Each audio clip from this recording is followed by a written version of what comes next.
नमस्कार दोस्तों, मैं योगेश। आज योगी आदित्यनाथ जी की जो रैली रही वो गोरखपुर के सहजनवा में रही और गोरखपुर के जो सदर के प्रत्याशी हैं, जो भाजपा प्रत्याशी हैं, रवि किशन शुक्ल के पक्ष में रही। वहाँ पे योगी आदित्यनाथ जी ने आज बहुत बड़ा हमला बोला विपक्ष पे और विपक्ष को यहाँ तक बिना नाम लिए कह डाला है कि अगर ये सत्ता में आए तो जजिया कर लगा देंगे। और योगी आदित्यनाथ जी ने यहाँ पे क्या क्या बोला, आइए आपको आगे वीडियो में दिखाते।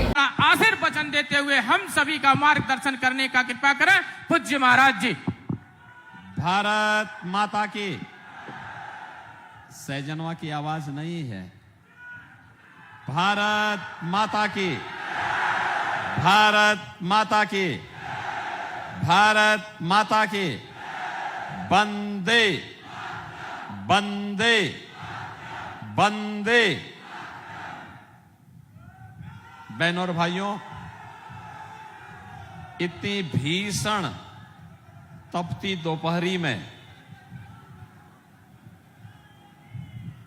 भारतीय जनता पार्टी को अपना आशीर्वाद देने के लिए आप सब यहां पर आए हैं। मैं आप सबका हृदय से अभिनंदन करता हूं, स्वागत करता हूं और आपको मैं इस बात के लिए आश्वस्त करता हूं कि आप लोग तो खैर हम लोग तो आप ही के परिवार के हिस्से हैं, लेकिन जो पसीना भारतीय जनता पार्टी और मोदी जी के लिए आप बहा रहे हैं, इसका जो कर्ज होगा वह यहां के समग्र विकास से हम करके आपको लौटाएंगे। मंच पर उपस्थित आपके लोकप्रिय सांसद श्री रवि किशन शुक्ला जी, लोकप्रिय विधायक श्री प्रदीप शुक्ला जी, भारतीय जनता पार्टी के जिला के अध्यक्ष युधिष्ठिर सिंह जी, वरिष्ठ भाजपा नेता श्री अश्वनी त्रिपाठी जी, जिला महामंत्री डॉक्टर आर.डी. सिंह जी, पूर्व विधायक बेचन राम जी, पूर्व विधायक ब्रजेश सिंह जी, पूर्व विधायक जीएम सिंह जी, प्रदेश संयोजक पंचायत प्रकोष्ठ रमेश सिंह जी, मंडल अध्यक्ष नरेंद्र शुक्ला जी, सुरेंद्र सिंह सोलंकी जी, उदय भान सिंह जी, रामपाल सिंह जी, मदन मुरारी गुप्ता जी और युवा नेता जिनको मैं पिछले 30 वर्षों से देख रहा हूं और जब भी देखता हूं हमेशा युवा पाता हूं, ऐसे सत्यव्रत त्रिपाठी जी, शिवचरण प्रसाद जी, धर्मराज गौड़ जी, रामप्रकाश चौरसिया जी, ब्लॉक प्रमुख शशि प्रकाश सिंह जी, भारतीय जनता पार्टी के हमारे सभी पदाधिकारीगण और बहनों और भाइयों, लोकसभा चुनाव 1 जून को है और यह 7 चरणों में होने वाले चुनाव का अंतिम चरण है। बहनों और भाइयों, कुल 57 सीटों पे चुनाव होना है और मैं आज आपके पास आया हूं इसीलिए कि पूरे देश के अंदर अलग अलग चरणों में मुझे जाने का अवसर प्राप्त हुआ और पूरे देश के अंदर जो लहर है वह 5वें चरण से सुनामी बन चुकी है। हर ओर एक ही आवाज है, हर ओर जनता जनार्दन के द्वारा एक ही नारा लगाया जा रहा है और वह नारा है जो सहजनवा का भी है और गोरखपुर का भी है कि फिर एक बार। थोड़ा जोर से बोलो, आपकी आवाज गोरखपुर भी और आपकी आवाज लखनऊ और दिल्ली तक पहुंचे। मेरे साथ बोलेंगे, फिर एक बार, फिर एक बार और अब की बार। देश के अंदर लोग पूछते हैं 400 पार कैसे होगा, तो जनता जनार्दन कहती है, जनता जनार्दन ही जवाब दे देती है। वह कहती है जो राम को लाए हैं हम उनको लाएंगे।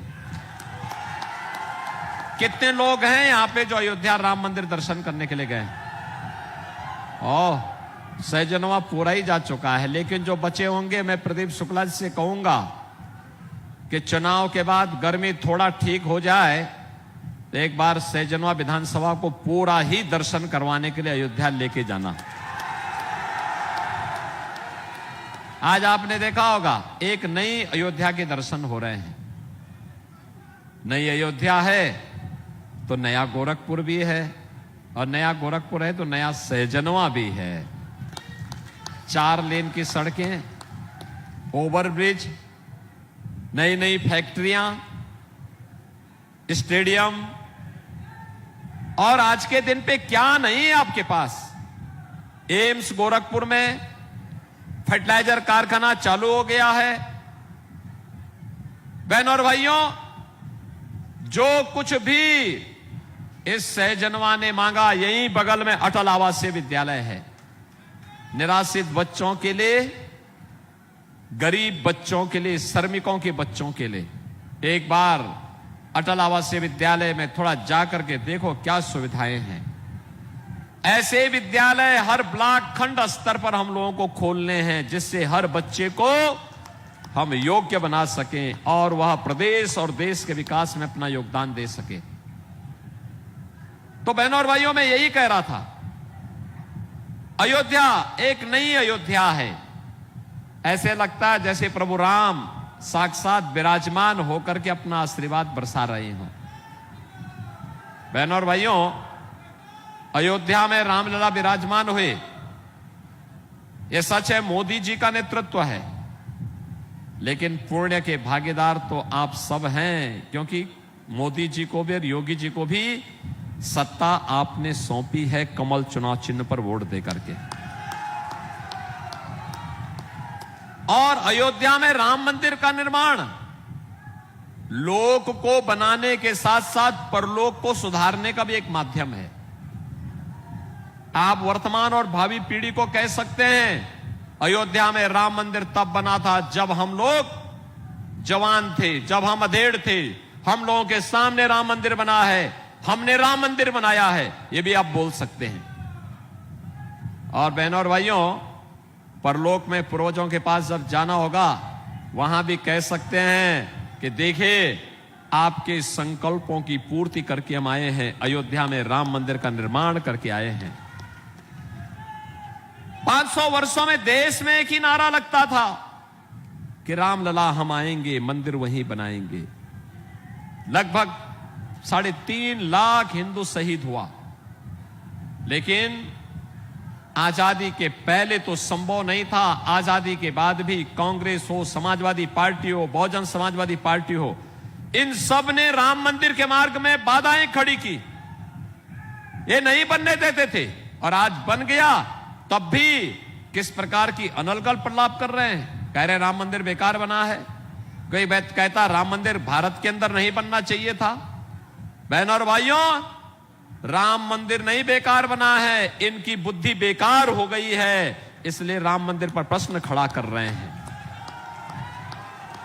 राम तो परमपिता परमेश्वर है, जो राम का नहीं, हमारे किसी काम का नहीं। जो राम का नहीं, वह हमारा किसी काम का नहीं। और यह काम मोदी जी ने कर दिया है रामलला को विराजमान करके, तो स्वाभाविक रूप से पुण्य के हम भागीदार बने।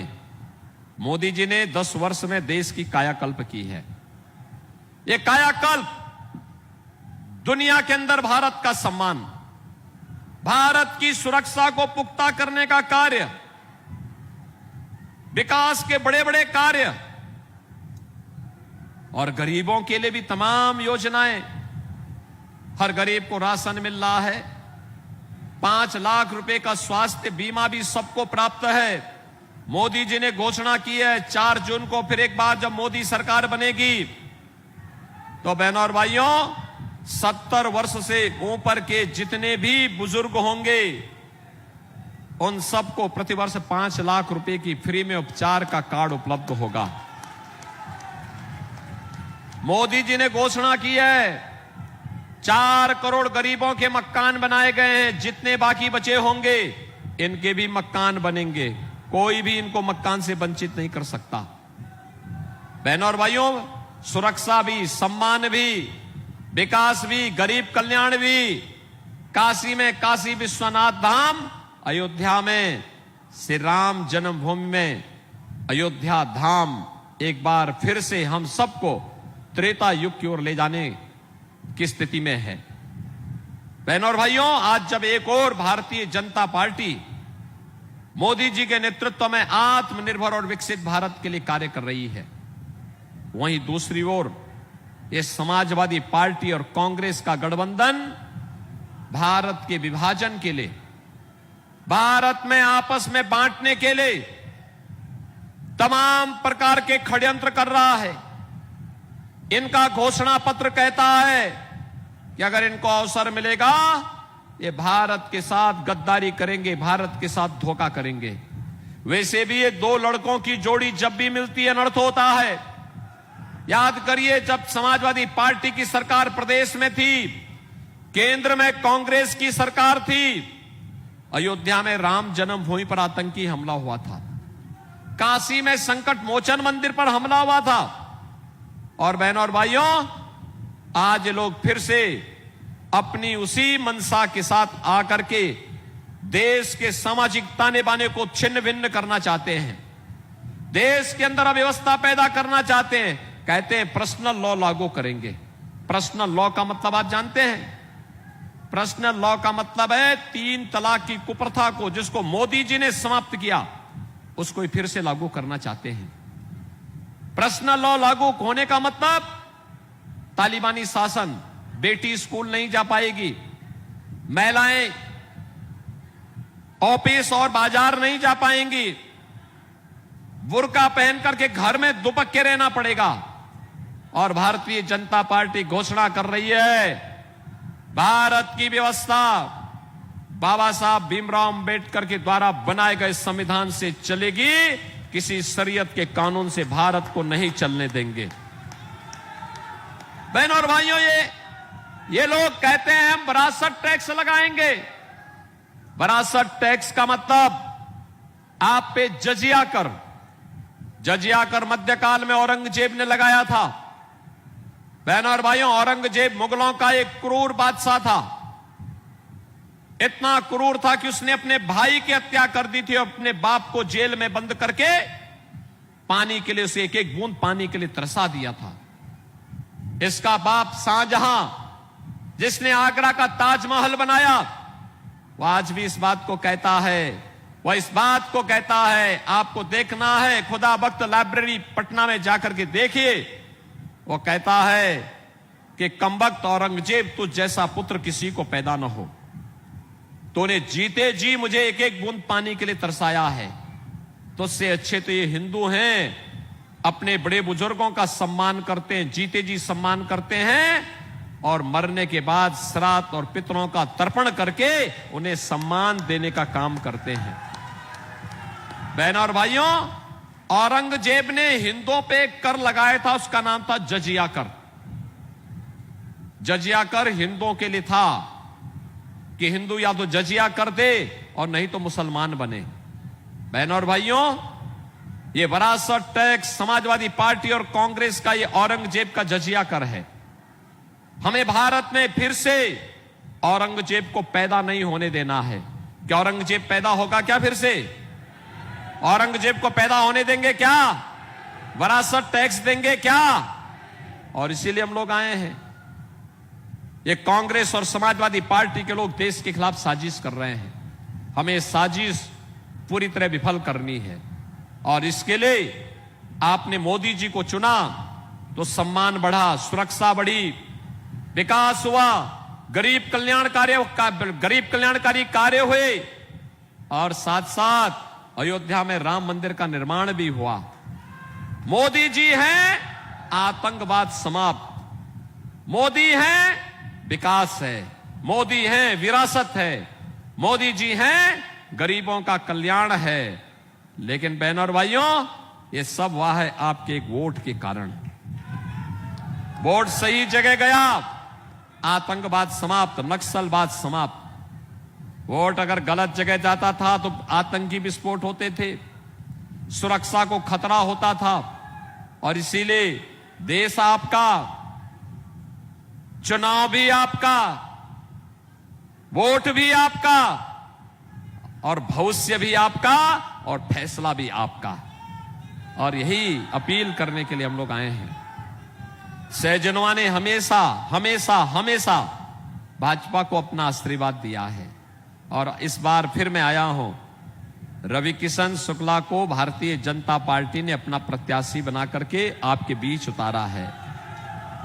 बहनों और भाइयों, एक कलाकार अपनी कला के माध्यम से जितनी सेवा कर सकता है वह सेवा कर रहा है। विधायक आपके यहां पे प्रदीप शुक्ला हैं, बराबर विकास के लिए प्रयास करते हैं। वह भी इसमें आगे बढ़ करके लगातार सहजनवा को एक सर्वोत्तम विधानसभा के रूप में स्थापित करने के लिए कार्य कर रहे हैं। और बहनों और भाइयों, मैं तो इस बार रविकिशन शुक्ला से कहूंगा, रविकिशन जी से मैं कहूंगा कि इस बार जब फिल्म बनाएंगे तो सत्यव्रत जी को और आरडी सिंह को अपनी फिल्म में जरूर ले लेना। सत्यव्रत जी तो ऐसे लगेंगे जैसे 20-25 साल का कोई नौजवान है। देखो आज भी एकदम जवान लगते हैं। सत्यव्रत जी थोड़ा खड़े होके दिखाइए भाई, खड़े हो जाइए, लोग देखने थे आपको। देखिए अभी सिर पे सारे बाल हैं। देखो अश्वनी जी बुजुर्ग लग रहे हैं, अश्वनी त्रिपाठी बुजुर्ग लग रहे हैं, सारे बाल उखड़ गए। लेकिन ये है, और इस बार फिल्मों में इनके साथ इसमें नायक सत्यव्रत त्रिपाठी होंगे और रविकिशन खलनायक होंगे उस फिल्म में, ठीक है ना। लेकिन इस चुनाव में गोरखपुर में नायक के रूप में रविकिशन होंगे, कमल चुनाव चिन्ह लेकर के। आपका आशीर्वाद मिलेगा ना, सहजनवा आशीर्वाद देगा। देखो कमल चुनाव चिन्ह पे जो वोट आप देते हैं, प्रदेश के लिए देते हैं तो मेरे पास, और केंद्र के लिए देते हैं तो मोदी जी के पास सीधे जाता है। आप सब आशीर्वाद देंगे, जिताएंगे, भारी वोट से जिताएंगे। अच्छा मुझे बताओ, 2 दिन बाकी रह गए हैं, कल शाम को प्रचार बंद हो जाएगा, परसों घर घर आप जा सकते हैं। ये 2 दिन देश के लिए कितने लोग देंगे, कितने लोग देने को तैयार हैं? अब दोनों हाथ खड़ा करके मुझे बताओ, देंगे दोनों दिन देश के लिए? ये 2 दिन आपको काम करना है। 2 बात बताऊंगा मैं। एक, इन 2 दिनों में 25-25 घरों में आपको जनसंपर्क के लिए जाना है और जितने भी मतदाता होंगे उनको कमल खिलाने के लिए, आत्मनिर्भर और विकसित भारत के लिए, राम राज्य की संकल्पना के लिए, मोदी जी को फिर से प्रधानमंत्री बनाने के लिए भारतीय जनता पार्टी को जिताने की अपील करनी है। करेंगे? और दूसरा, 1 जून को उन सभी मतदाताओं को मतदान कराना है। कराएंगे? कराएंगे? 10 बजे के पहले पूरा वोट हो जाना है। कराएंगे ना? तो फिर मेरे साथ बोलेंगे, भारत माता की, भारत माता की, भारत माता की।